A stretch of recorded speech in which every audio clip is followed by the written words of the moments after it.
Una comunidad del cantón Piñas en El Oro quedó incomunicada tras el colapso de una vía, mientras en Napo 15 rescatistas buscan a un adolescente que fue arrastrado por el río Inchillaki. En Durán, sicarios a bordo de una furgoneta acribillaron a 3 personas en una casa y luego de 10 minutos asesinaron a otros 2 hombres. Televistazo inicia una serie sobre los indocumentados que viven en Estados Unidos. En la primera entrega presentamos testimonios de cómo están viviendo desde que llegó Donald Trump. En medio de discrepancias sobre qué postura tomar para la segunda vuelta, Leonidas Issa tiene dificultades para viabilizar el apoyo de Luisa González y cambia el discurso para promover la unidad del movimiento indígena. El gobierno subió de $100,000 a $1 millón la recompensa por la captura de alias Fito tras 1 año y 2 meses de su fuga. El juez rechazó los pedidos de nulidad del caso Reconstrucción de Manabí contra Jorge Glass y otros 8 procesados. Y así, mañana se instalará la audiencia de juicio. En su discurso de victoria, el nuevo primer ministro de Canadá, Mark Carney, anunció que impondrá aranceles a Estados Unidos y acusó al presidente Donald Trump de querer debilitar la economía de Canadá. Amigos, ¿cómo están? Buenas tardes. Iniciamos con la información este lunes 10 de marzo de 2025. El invierno sigue causando estragos en gran parte del país. María Isabel. Hola Gaby y amigos, bienvenidos. En Pichincha, Manabí, El Oro y Napo se reportan las más recientes pérdidas en casas, cultivos y vías.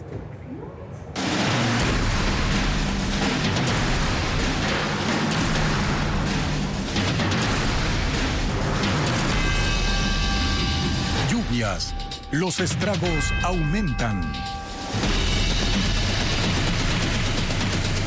En la provincia de El Oro, el invierno dejó aislada a la zona rural de Los Amarillos, en Piñas, donde enfrentan el colapso de su única vía de acceso.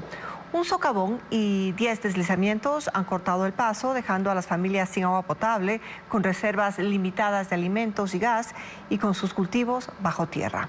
Maquinaria trabaja para despejar el camino, pero la incertidumbre crece. Fabricio Lapo con el informe. El invierno los dejó aislados. 400 habitantes del sector Los Amarillos, al sur de Piñas, provincia de El Oro, están incomunicados desde hace una semana.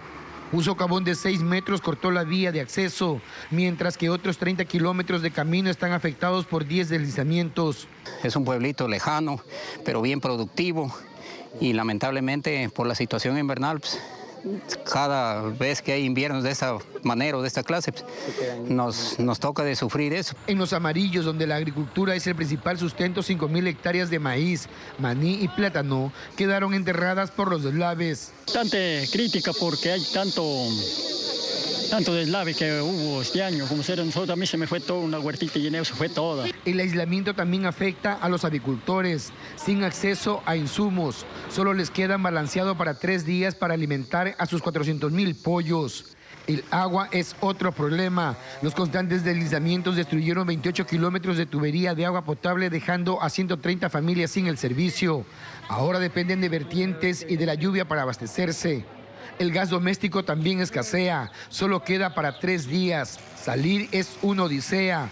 Pocos se atreven a cruzar a pie, enfrentando horas de caminata entre lodo y escombros. 2 retroexcavadoras, 4 volquetas y una cargadora del municipio de Piñas y la prefectura de El Oro trabajan para despejar la vía. Se prevé que en 3 días vuelva a estar habilitada. Mientras tanto, 15 soldados y 6 técnicos de la Secretaría de Gestión de Riesgos llegaron en un helicóptero de las Fuerzas Armadas con provisiones de arroz, aceite, fideos, atún y agua. La parroquia Olmedo contabiliza 220 hectáreas de cultivos inundadas. La comunidad asegura que está en riesgo el alimento para el ganado y solicita ayuda para las familias damnificadas. Alex Ceballos se trasladó hasta el cantón Cayambe y recorrió la zona afectada.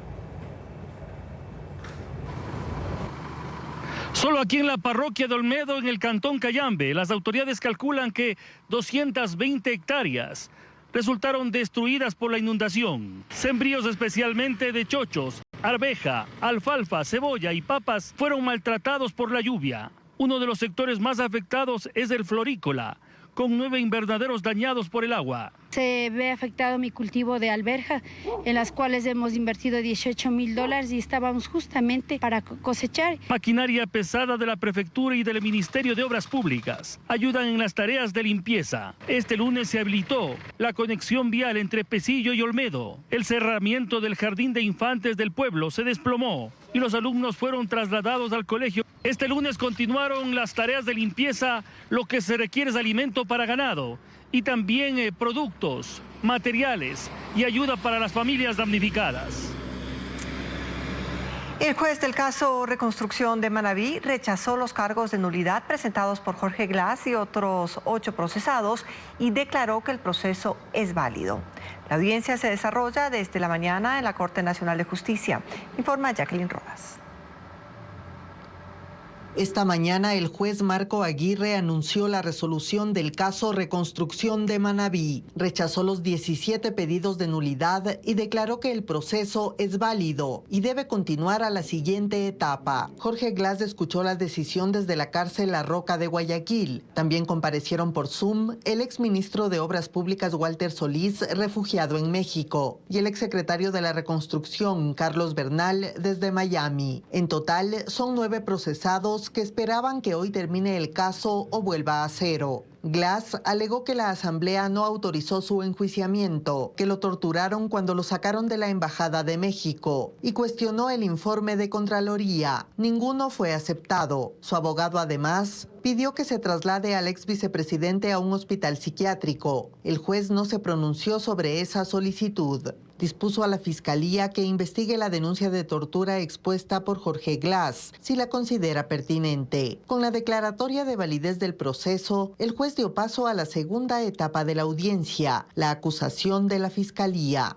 Hasta el cierre de este informe, el fiscal Wilson Toainga exponía las razones por las que considera que los 9 procesados deben ser llamados a juicio por peculado. Según él, Glass, como presidente del Comité de la Reconstrucción, creado luego del terremoto de 2016, desvió los fondos de la Ley de Solidaridad a obras no prioritarias. Al final de su exposición, el fiscal informará si los acusa como autores o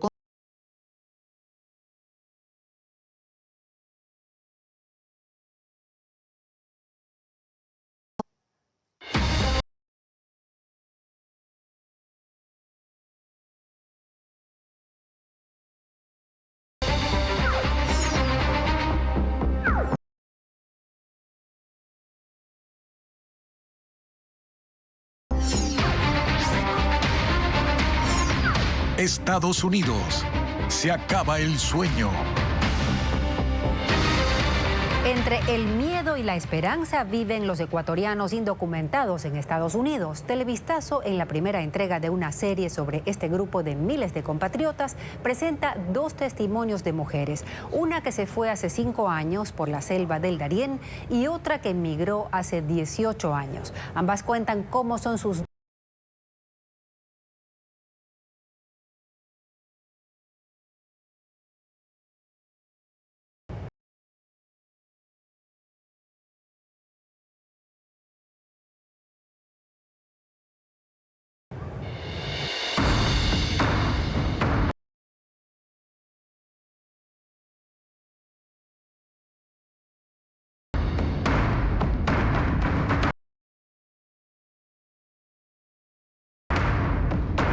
Yo llegué, como la mayoría, me crucé la frontera, me crucé el desierto.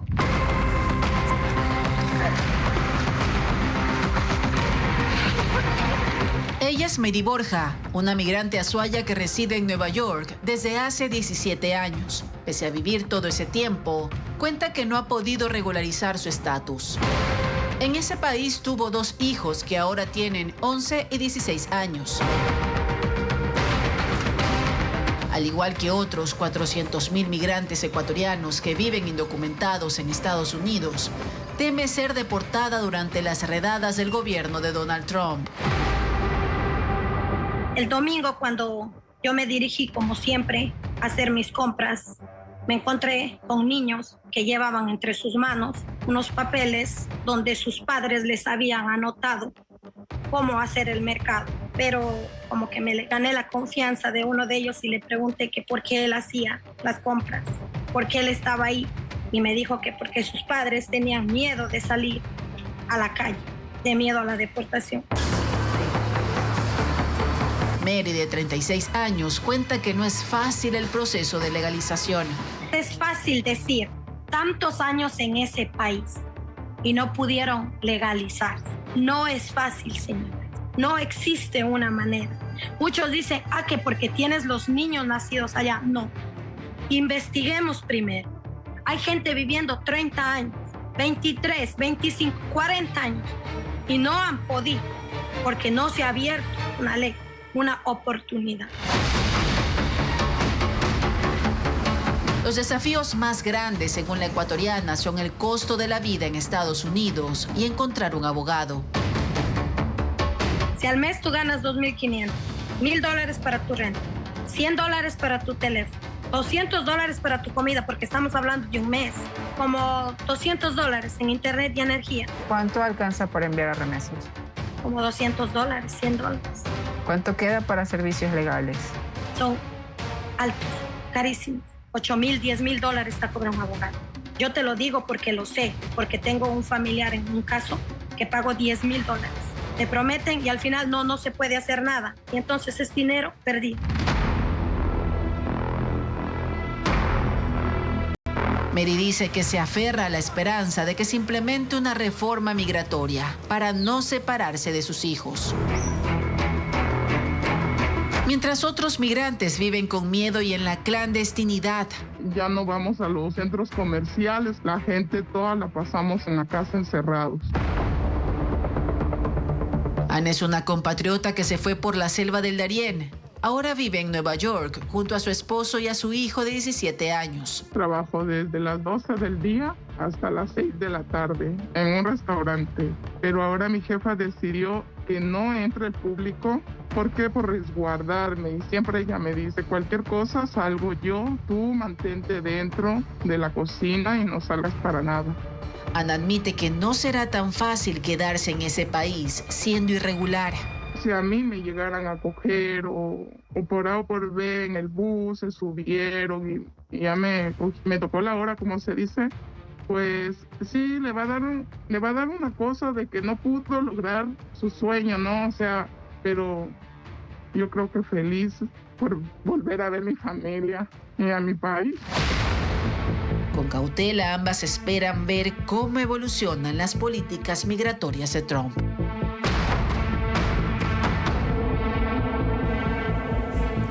Mañana, en la segunda entrega de la serie Estados Unidos se acaba el sueño, Televistazo mostrará testimonios de ecuatorianos que volvieron al país por las nuevas políticas migratorias. Ya hay el reglamento para aplicar la reparación integral de las familias de víctimas de femicidio. Para atender aspectos como vivienda, educación y la entrega de un bono, aún falta que ministerios e instituciones generen normas secundarias. Adriana Bermeo con el tema. Hace 10 meses la Asamblea aprobó la reparación integral de las familias de víctimas de femicidio. Este fin de semana el gobierno emitió el reglamento para su aplicación.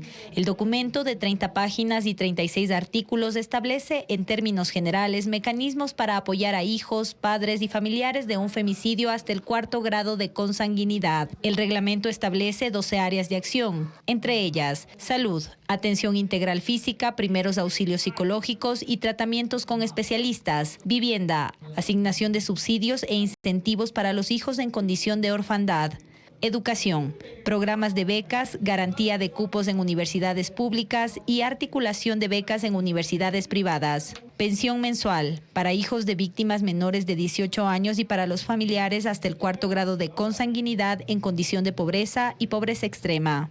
Para ejecutar cada uno de estos puntos, los Ministerios de Salud, Inclusión Económica y Social, CENESID, entre otras instituciones públicas, tendrán de 3 a 6 meses para emitir normativas secundarias de aplicación. Para financiar estas políticas, el reglamento dice que los recursos se obtendrán del presupuesto general del Estado. Ese rubro no existe. Los ministerios de Finanzas y el de la Mujer tendrán que definirlos y crear el fondo de reparación denominado en memoria de ellas. Así la Asamblea y el Ejecutivo dieron paso a otra ley sin financiamiento. El proceso de selección de los nuevos vocales del Consejo de la Judicatura sigue sin iniciar porque la Presidencia de la República no ha enviado su terna. El Consejo de Participación no le puso un nuevo plazo para que remita los nombres, como sí lo hizo con las otras instituciones que sí cumplieron el primer llamado. Fabiola Santana con los detalles. Este lunes concluye el plazo para que 4 instituciones públicas confirmen o cambien los nombres de sus ternas enviadas al Consejo de Participación Ciudadana para la selección de los nuevos vocales del Consejo de la Judicatura.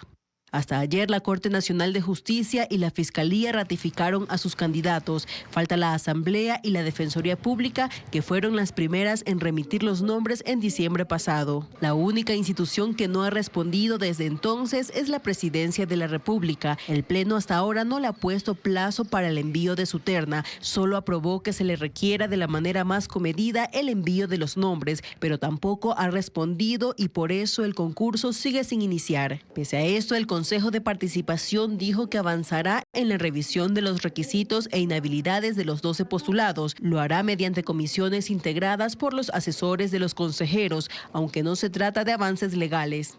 Así, los vocales actuales siguen en funciones prorrogadas desde el 29 de enero. No se han resuelto los procesos de selección de jueces de la Corte Nacional de Justicia y no se han realizado las evaluaciones a los funcionarios judiciales. El discurso de Leonidas Issa pasó de un casi posible apoyo a Luisa González al apoyo al candidato que ofrezca mantener una agenda indígena. La CONAIE no logra unanimidad para endosar los votos en la segunda vuelta. Diego Puente con el reporte.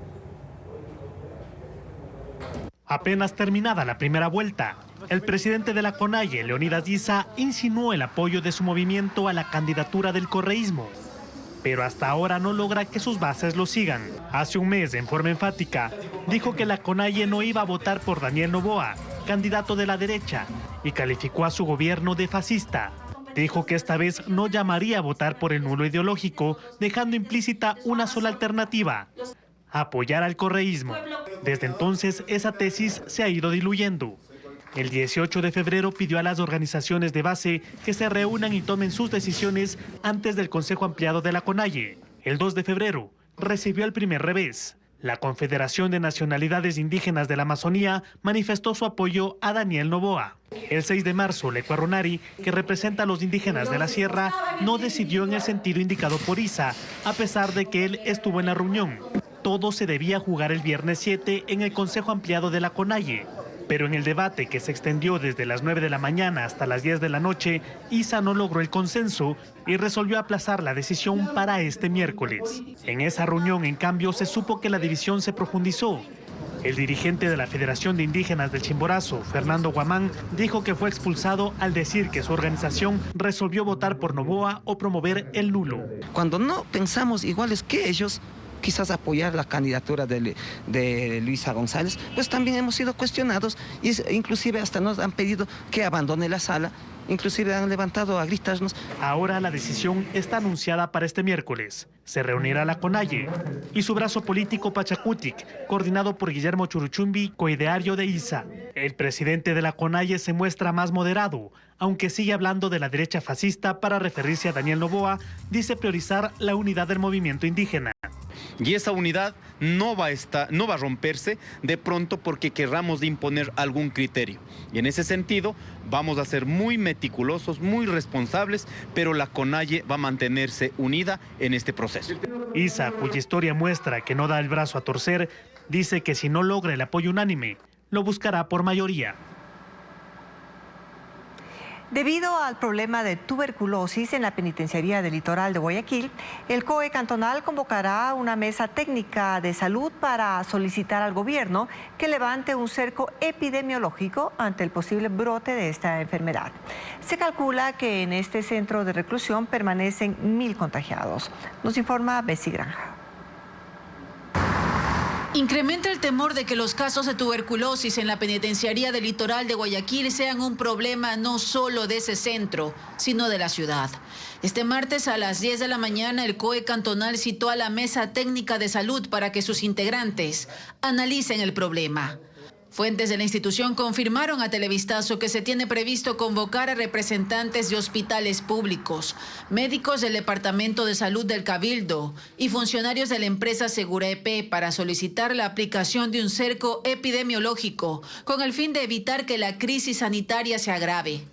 En dicho reclusorio, donde permanecen cerca de 7.000 presos, aproximadamente 1.000 están contagiados con tuberculosis, según la Pastoral Penitenciaria y organismos de derechos humanos. También las autoridades municipales solicitaron al Servicio de Atención a Privados de Libertad SNAI y Fuerzas Armadas conocer cuáles son los protocolos que se aplican para evitar la sobrepoblación de infectados. Se conoce que al momento las visitas en esa cárcel están suspendidas. También la entrega de medicamentos y suplementos alimenticios para combatir la desnutrición crónica que tienen los presos. La mañana del viernes 7 de marzo se registró la muerte de 5 reos del pabellón 12. En días pasados, organismos como la Federación Médica Ecuatoriana, el Comité de Familiares por una Vida Digna y el Observatorio Social de la Tuberculosis en Ecuador denunciaron en Televistazo esta situación, que afecta no solo a la penitenciaría del litoral, sino a otras cárceles del país.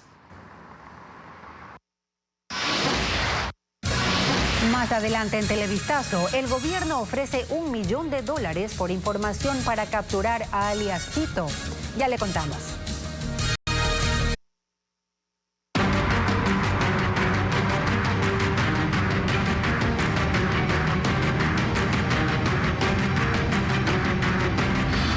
Mafias, otro nivel de violencia.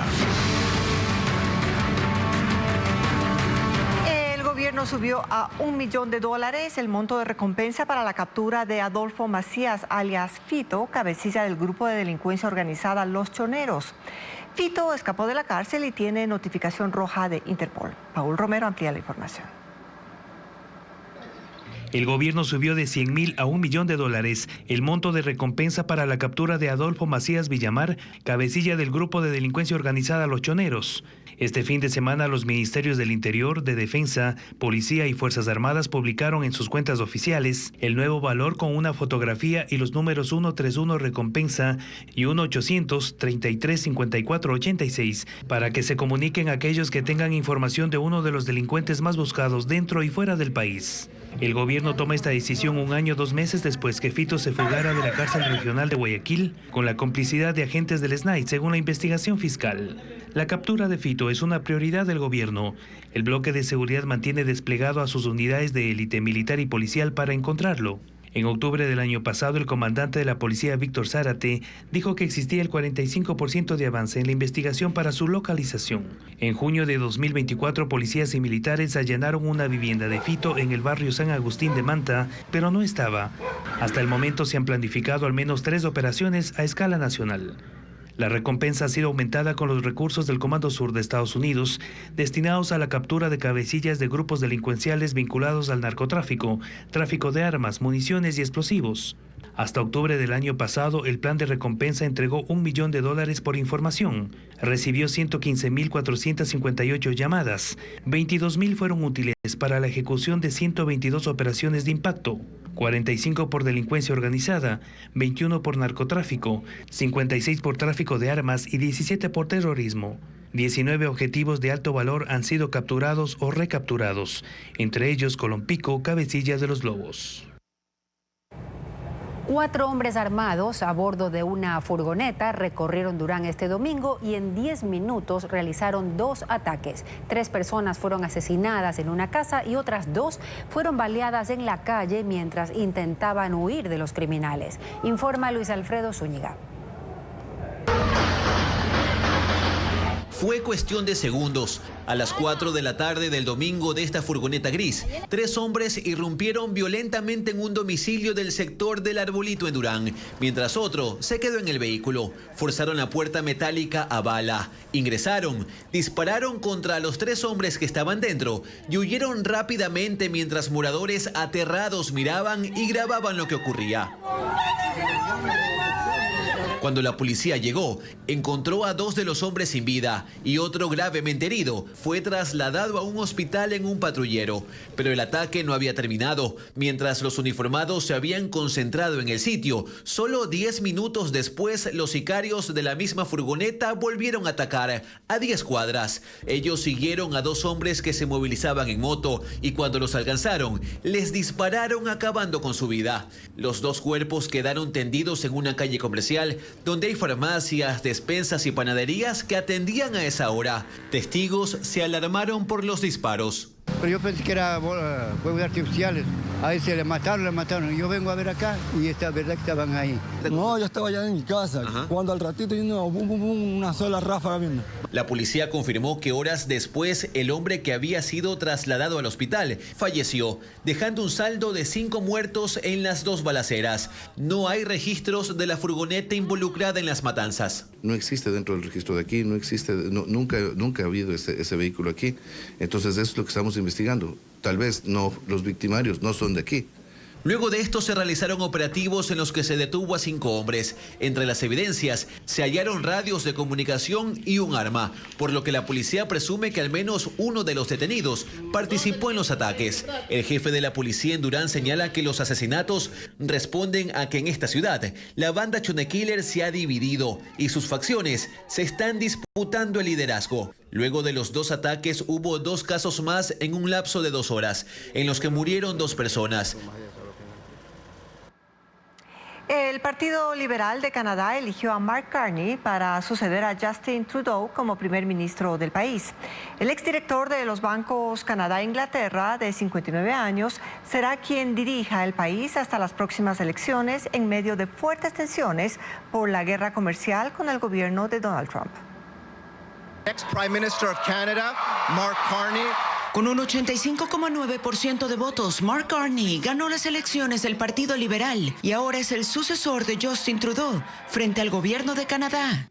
Su trayectoria como economista fue clave para escogerlo como el representante que lidie con la guerra comercial del presidente Donald Trump. Hay alguien que está tratando de debilitar nuestra economía, dijo.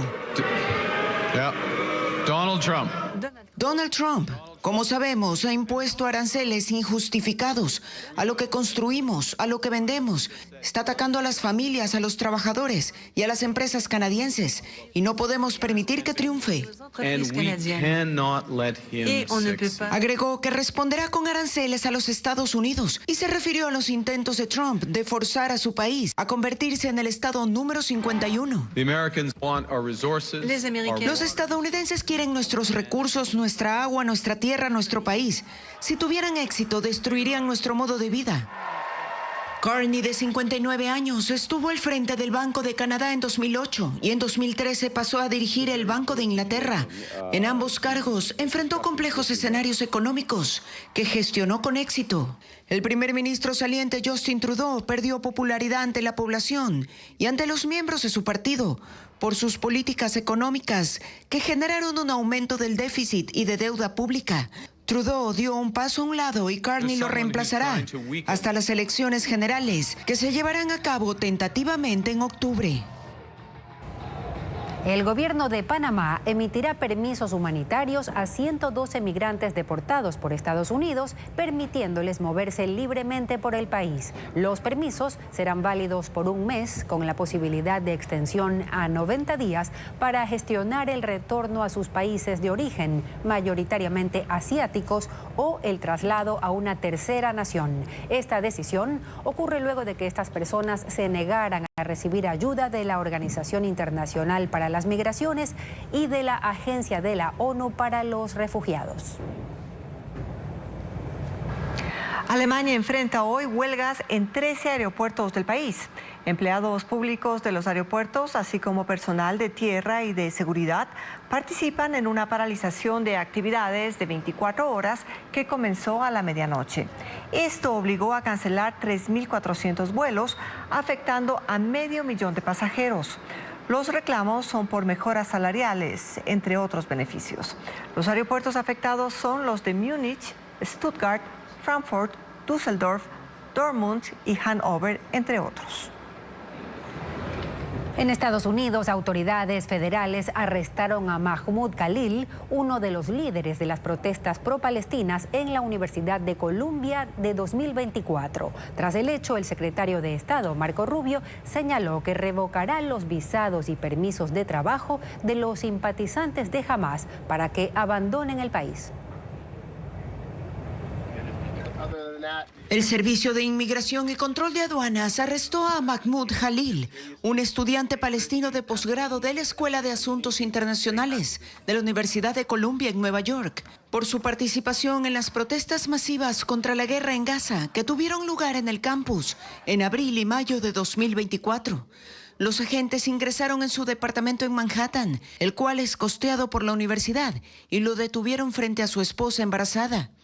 En este contexto, el secretario de Estado de Estados Unidos, Marco Rubio, dijo que se revocarán las visas y o permisos de residencia, más conocidos como Green Card, de todos los partidarios de Hamás en Estados Unidos para que puedan ser deportados. El Departamento de Seguridad Nacional informó que Khalil disponía de un permiso de residencia legal, pero su captura obedece a las órdenes del presidente Donald Trump de luchar contra el antisemitismo y ahora enfrenta su deportación. Khalil asegura que él fue uno de los rostros que, en representación de los alumnos, negoció con las autoridades universitarias la retirada de las carpas instaladas, pero que no inició la protesta, mientras que grupos de defensa de derechos humanos denuncian su arresto como un ataque a la libertad de expresión. El viernes pasado, la administración de Trump congeló $400 millones en subvenciones a la Universidad de Columbia por su supuesta inacción ante estas protestas. Israel corta totalmente la electricidad a Gaza para presionar al grupo Hamás y exigir la liberación de todos los rehenes vivos y muertos. Ocurre una semana después de que también se bloqueara la ayuda destinada al enclave palestino. Desde que Israel lanzó su guerra contra Hamás en Gaza en respuesta a los ataques del 7 de octubre, los habitantes de Gaza han dependido en gran medida de generadores y energía solar. Hamás ha insistido en seguir adelante con la segunda fase del acuerdo de alto al fuego, que implica negociaciones para un final permanente de la guerra en Gaza, pero Israel no ha mostrado ninguna intención de dar fin a los combates mientras existan rehenes e insiste en mantener a sus fuerzas militares en la franja.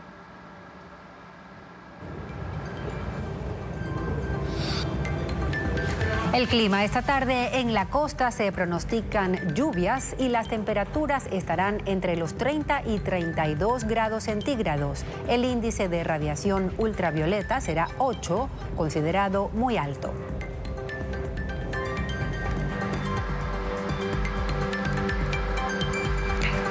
En la sierra también lloverá en la tarde y las temperaturas variarán entre los 17 y los 23 grados centígrados. El índice de radiación ultravioleta será 8, considerado como muy alto. Estos son los datos.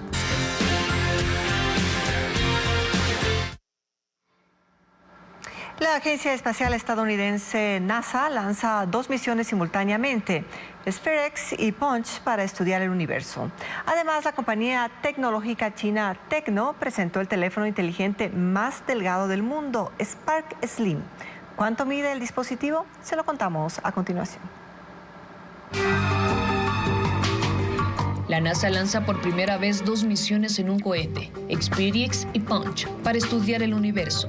El telescopio espacial SpaceX sondeará el cielo en luz óptica y en luz infrarroja cercana, y esto ayudará a responder preguntas cósmicas. Por ejemplo, ¿cómo se forman y evolucionan las galaxias? Punch se centrará en estudiar el Sol en gran detalle. Capturará imágenes en tiempo real y revelará cómo se forma el viento solar y cómo influye en el clima espacial del sistema solar.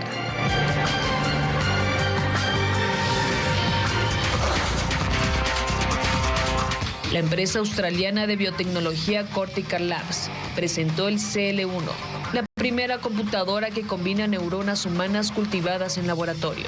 Estas células pueden recibir impulsos eléctricos y responder como lo hace un cerebro humano.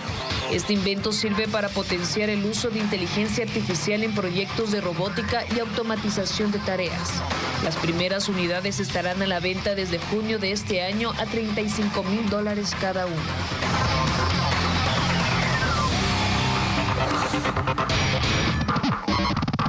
La compañía tecnológica china Tecno presentó el teléfono inteligente más delgado del mundo, Spark Slim, que mide 5.75 milímetros de ancho.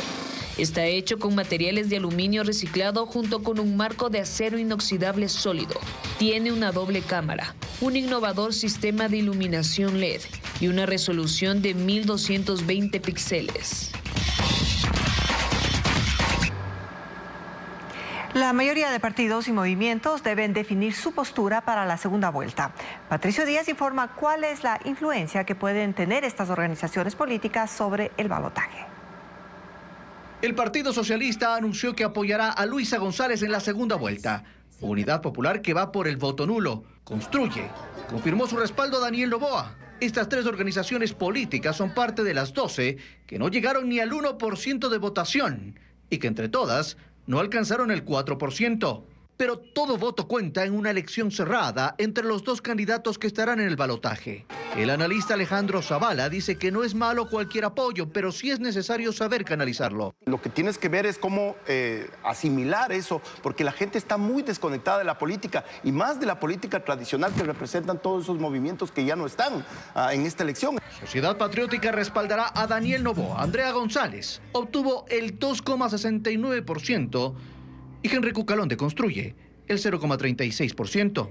Los votos no son endosables y en eso Zavala coincide con el analista político Gabriel Hidalgo, que considera impredecible determinar por quién votarán los electores de esos 14 candidatos que no están en la segunda vuelta. Si en este punto la concentración es baja, las identidades son débiles, lo que manifiesta eso es la preferencia del líder, lo que a él le gustaría que hiciera su electorado, pero su electorado se prepara a hacer cualquier cosa.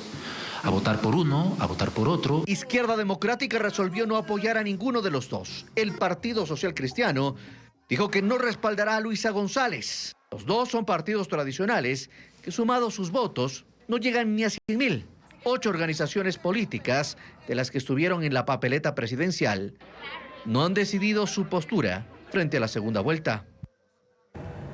Androides con alma son parte de una propuesta teatral en la Asociación Humboldt en Quito, y en la Casa de la Cultura Núcleo de la SUAY se exhiben 110 obras de Nubia Campoverde. Estefanía Arias con la agenda cultural.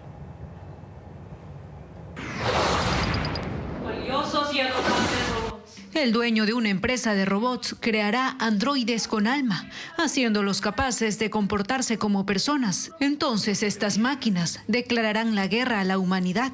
Robots Universales Rosum, una propuesta teatral que se estrenará en la Asociación Humboldt en Quito. Avanzando con esa avalancha de demanda. Las funciones serán el jueves 13 y viernes 14 a las 19 horas y sábado 15 a las 18 horas.